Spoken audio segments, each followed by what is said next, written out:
All right. Well, welcome everyone to another exciting episode of Sales Pipeline Radio. Thank you very much for joining us. If you are watching this live on LinkedIn Live in the middle of your workday, we're really excited that you're here. Thanks for showing up. You're the lucky folks that get to ask live questions of our guest today. I got a bunch here lined up, but if you've got questions for Randy as we get going, please feel free to throw those in. If you're watching this on demand, thanks very much for doing so. If you're listening through the podcast, you have an opportunity now. It's fairly new for us to do this format live on LinkedIn. But if you're subscribed to the podcast, thanks very much for doing so. And if you've missed any of our past episodes, you can catch every episode of Sales Pipeline Radio on demand at salespipelineradio.com.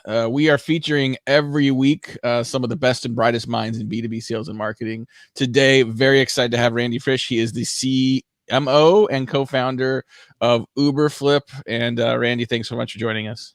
Thanks, Matt. And I got to say, as we've all moved to be stuck at home, I can't tell you how many speaking gigs I've done of late that are pre-recorded. I'm excited that this is live. This is, I don't understand why we've gone to a pre-recorded life when, we adapted from a life that we were in front of actual people. So, I'm glad we're going live. You know what? I've been told by some people, you gotta edit it. You gotta get rid of the pauses and the ums. I'm like, nah, this is how we talk. If we were in person, this is how we would talk. If we were on stage, this is what you get. I think this is how people interact. You may be the first guest though. Since we've started doing the LinkedIn Live that has the legit liquor cabinet behind you. I'm particularly envious of the Blantons. So for those of you who don't know, the Blantons is the one on the far left. It has the horse at the top.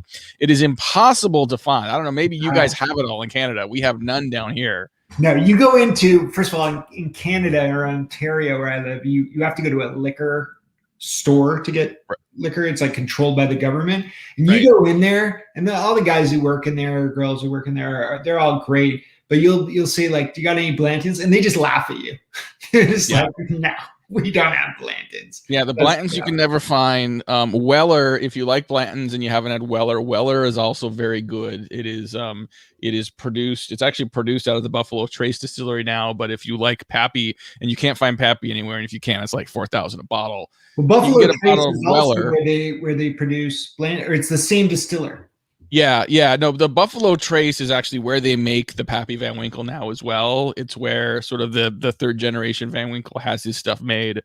If you like those and you can't find them, don't spend $4,000 on a bottle of Pappy Van Winkle. Spend $150 on a bottle of Weller. You will love it. You can thank us later. If you ever see a bottle of Blanton's, let Randy or I know, because I have been out forever. I am one horse away from completing the set. But that's not why we're here. So Randy, was it a couple years ago? I'm losing track of time over the last 12 months. You published a book that was basically, I'm going to say it anyway, Fuck Content Marketing, which was really sort of taking sort of a contrarian view around what content marketing is for. That it's not for clicks, it's not for likes, it's not for views. This is more about an experience you're creating for your buyers. And so the idea of creating better experiences, better content, better formats to enable a buying experience is something that I know was a key part of the book.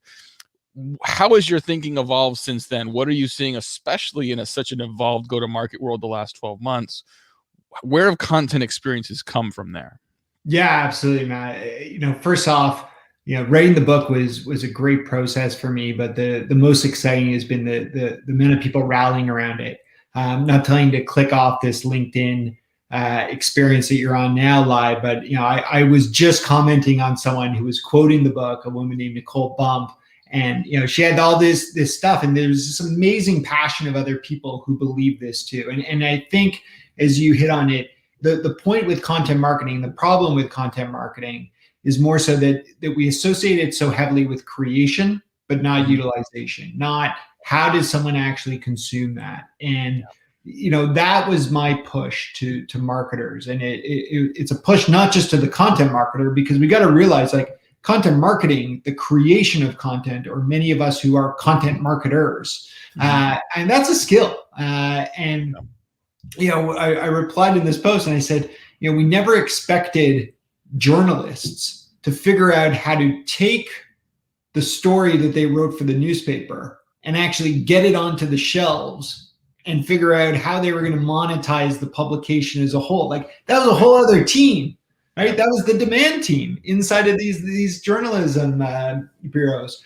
That's the mindset we have to have with marketing. This is a team effort when it comes to content. And we now see more than ever that every way we engage or attract our audience ultimately leads back to content. If you send out an email, you don't want people living in the email. You want them clicking on a link in the email and driving them ultimately to something that you can track them on your website. If you deliver an ad, you want them to click on that ad and usually drop them into a piece of content. Same thing with social, same thing with our PR efforts, same thing even in, I know this is all about sales pipeline.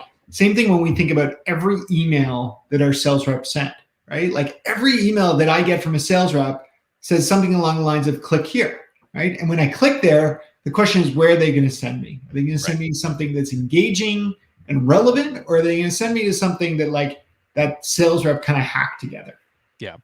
Well, I think, even though we have called this show Sales Pipeline Radio for years, Jake, you're kind of making the point that this isn't the Sales Pipeline Radio is about all of these things. Like, which of the things you're talking about is not ultimately about the pipeline, which is really sort of our internal seller way of talking about the buyer experience, the customer experience, and what we're doing to find people that have a need. I think, Ann Hanley, who I know has spoken at a number of your events as well, has said, like, everything the light touches is content.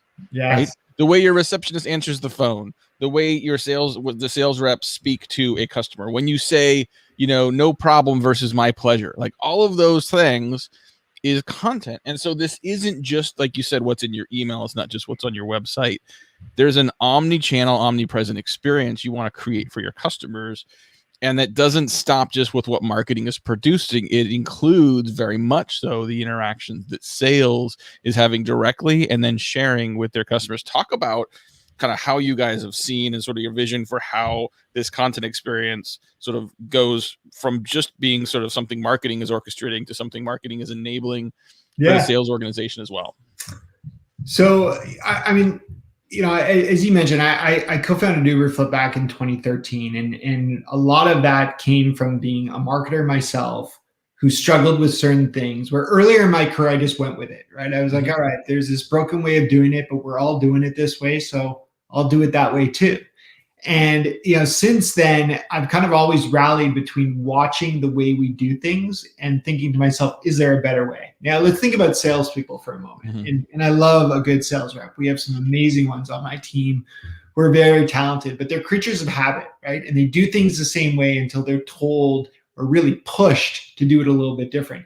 How many of you have gotten a sales outreach email in the last, probably 20 minutes, right? We're getting them flooded into our inbox all the time. And one of the things that drives me nuts is when you get that email and it's, half black text and half blue because it's half hyperlinks, right? It's like, click here or click here or click here or here. I mean, as marketers, we've always learned, like, we want them to click in one place. We want to drive them to that CTA. But the sales rep, they're kind of cobbling together all these different assets they think you want to have. And I think it's one of these broken practices that we watch happen. Mm-hmm. And we expect someone's going to actually know where to click within that, right? And even if they did come back to the inbox, what's the chances they get back to the inbox and they're not distracted by 10 other emails that have come in?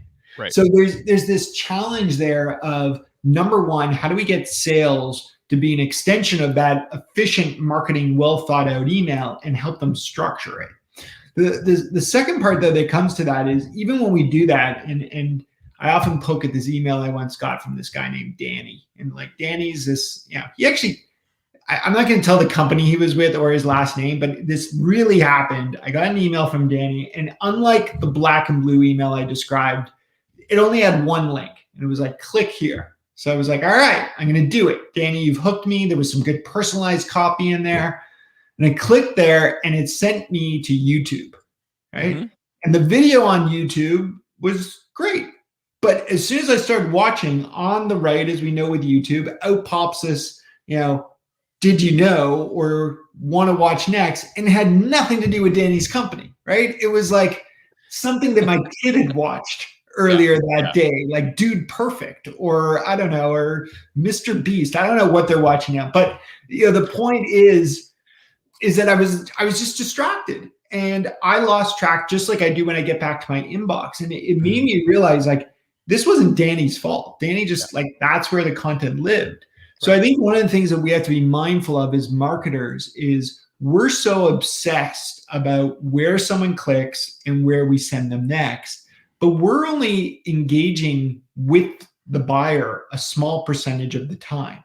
You know, especially in the back and forth. You get into more sophisticated deals, the back and forth can be 600 emails, right? And that's, I think, our responsibility to empower the sales rep. Well, and you say your buyer does not care to distinguish what comes from marketing versus what comes from sales. It's not that they're not smart enough. They just don't care. Like they're like, this email, did marketing write it? Did sales write it? Can I excuse them if the sales message is too aggressive than what the marketing message is?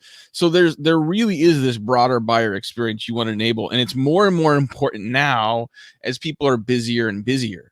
Like I think we're busier now than we were when we were in the office. It's like people may not have to go from conference room to conference room, but you go from one Zoom to the next.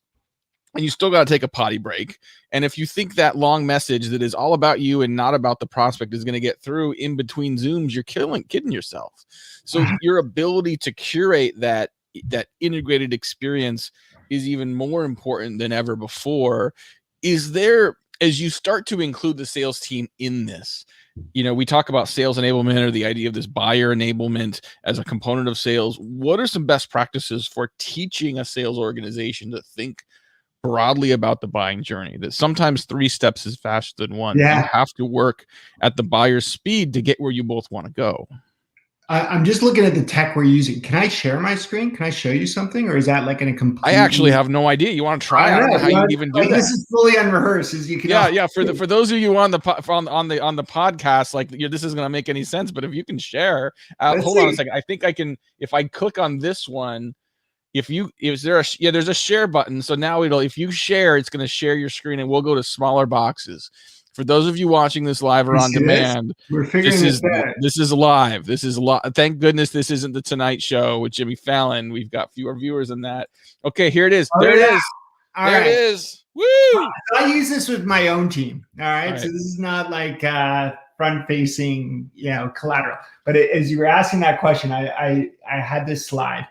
And I think as you were asking, like, what do we have to teach the salesperson? And I think it's a mindset, right? Like, we all talk about putting the buyer in the center. That's great, right? But what ends up happening is this, right? And this is what I show to my team all the time, okay? So on one side, you've got everything that marketing is doing, right? We're sending emails, we're sending content, we're delivering ads. We are air cover, as it's often considered.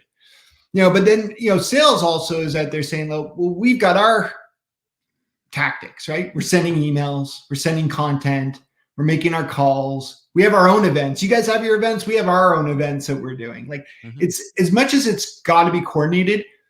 Both teams are often in many organizations, they're operating separately. They're both doing this to try and create an experience for the customer. But we have to remember the customer is in the middle and they just they start to cry because they don't know what email is from who. Like we've all gotten this before, right? On that day, you get an email from the real John Smith, and then you get an email from the marketing automation John Smith, that's, cooked up by the marketing team using your, senior leader's name and photo and all that kind of stuff. And it looks generic, but the buyer's like, John just emailed me twice in a day and he's speaking over himself. Like this makes no sense. Yeah. And that's the part that I think we got to realize is, the experience we need to create. And this is what I really, speak to our team about often is like, we got to surround the buyer. Don't get me wrong. But we got to do it so in a way that just feels more coordinated, as you see here, where everything feels intertwined.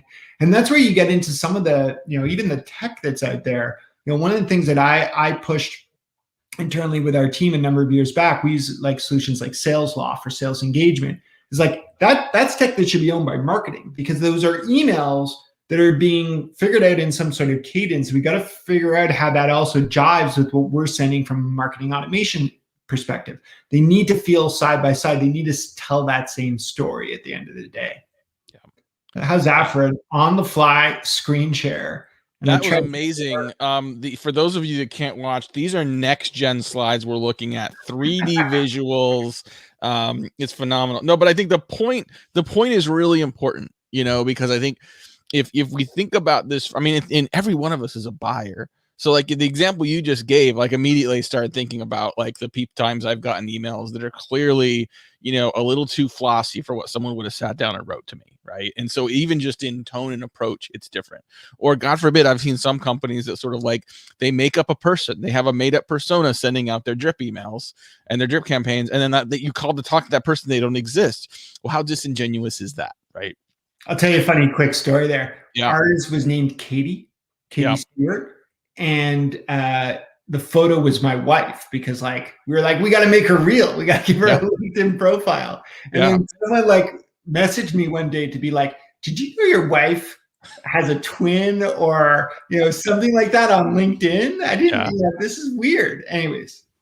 What would be even better is if your wife was actually like in your attribution tool as having like she's the top sales rep at Uberflip now. Like everyone wants to buy from Kate. I was at a startup once and we used the name Ursula to sign a lot of our emails. Ursula was a real person.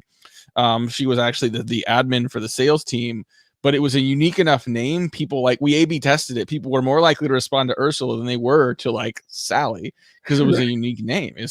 But I think you just had to have it be real. We're wrapping up. This has gone way too fast here with our guest today on Sales Pipeline Radio, Randy Frisch, who is the co-founder and CMO. Actually, no, aren't you the president now? I think you, as a co-founder, you can keep giving yourself raises and promotions just ad lib, right? Yeah, CMO is where I'm most comfortable. President lets me sign the right checks, I guess, but yeah. Hey, CMO with the power comes the spoils. You get to focus on where you want. But we're just wrapping up here on Sales Pipeline with Randy Frisch. And, I think it's one thing to say this is important. It's another thing to sort of orchestrate where it goes. I think just like with an account-based motion, you have to address the cultural changes that are required in an organization to start to blur these lines appropriately. For those that are listening to say, I get it. I'm in marketing. I want to orchestrate this better experience for my sales team, better experience for my active buyers in the sales pipeline. What are some best practices for beginning that conversation and migration with the sales team? Yeah, absolutely. So, we talked about some of the problems. The problems, if you were to sum them up, are the marketer does not give control to the sales rep. So the sales rep kind of goes wild and they grab links off YouTube like we discussed, or they, put 7 links in their email. We don't want that. So we got to find ways to let them build the type of experiences that we, slave over in marketing. Now, that was something, again, we observed. I talked about co-founding Uberflip. To me, it was how do we make it easy for people to do this? And, what we found was in many cases, there were companies that were turning the corner, but they couldn't figure out the scale piece, right? And what would happen would be you'd have, let's use Katie as the email again, as the fake marketer. Katie would be sitting there and there's some Slack channel or Microsoft Teams channel where each rep starts messaging her being like, I need a page of content for this account and I need a page of content for this vertical that I'm selling to. And at first, Katie's like, I got your back, each time. And then, before you know it, everyone's like, oh, Katie's so responsive to the point that she's got 100 requests for these individual pages of content. And that just doesn't work.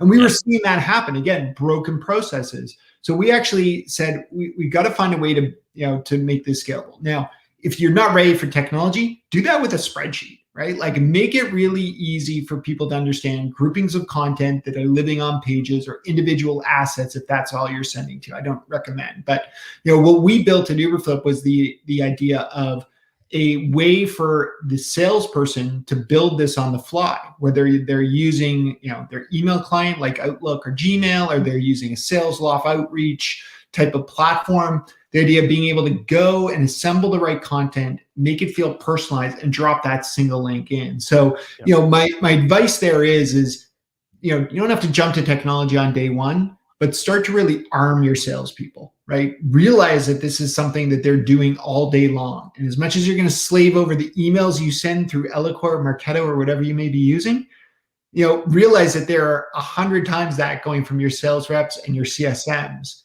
And we got to enable that as well. Absolutely.